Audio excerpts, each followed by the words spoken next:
David Beckham on Extra Time. Those are 4 words I didn't think I would ever say. Welcome to the show, man. Thank you very much. Thanks for having me on. Let's start with week to week. You'll have 2 hours. I'm assuming on pins and needles. I'm assuming pacing back and forth. I don't want to assume. What will it be like when Inter Miami is playing and you're just trying to...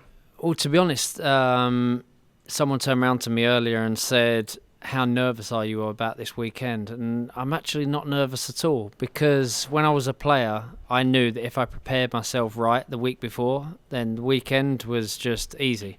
So, well, not easy, but it's the same with this. You know, we as owners couldn't have done anything more.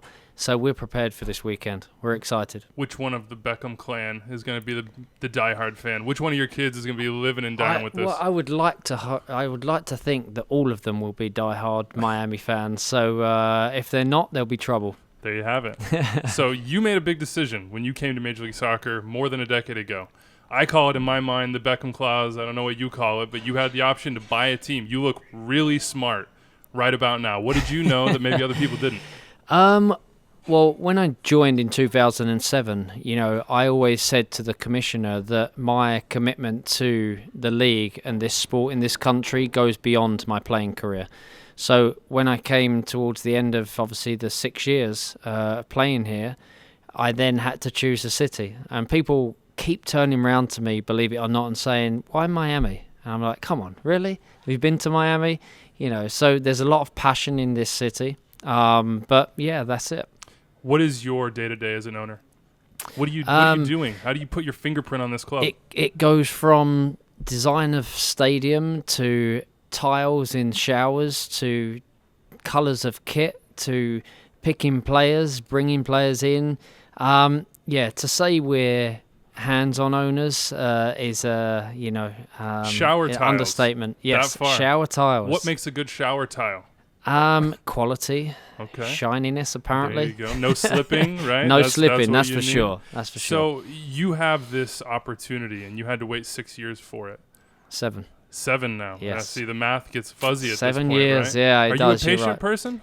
I'm not a patient person. I just asked my wife. I'm definitely not a patient person, but one of the things that she's always said to me and reminded me multiple times how stubborn I am.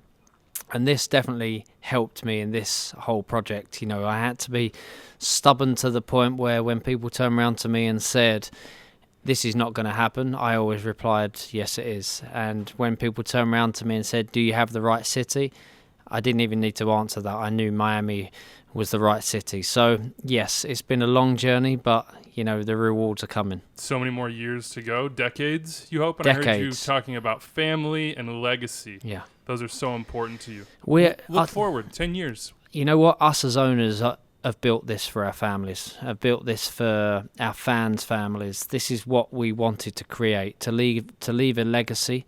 For me to leave a legacy in this sport, for our owners and our partners to leave a legacy for our children. You know, in 10, 20 years, we want our children to walk into that stadium and say, our daddy's built that, and that'll be a proud moment. What will that day be like when you walk in?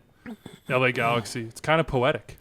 It kind of is, but to be honest, I love the Galaxy, and I had 6 amazing years there, and it'll always hold a special place in my heart, especially LA as a city. But the moment the Galaxy walk into our stadium, there's only one team that I'll be rooting for. Last one for you, David. You're a busy man. How do you follow MLS? How do you get your news? Can I be presumptive and say that Extra Time is the #1 MLS podcast? Extra Time is exactly how I find out what's going on in the MLS. Oh, so kind. Thanks for joining us. You're welcome.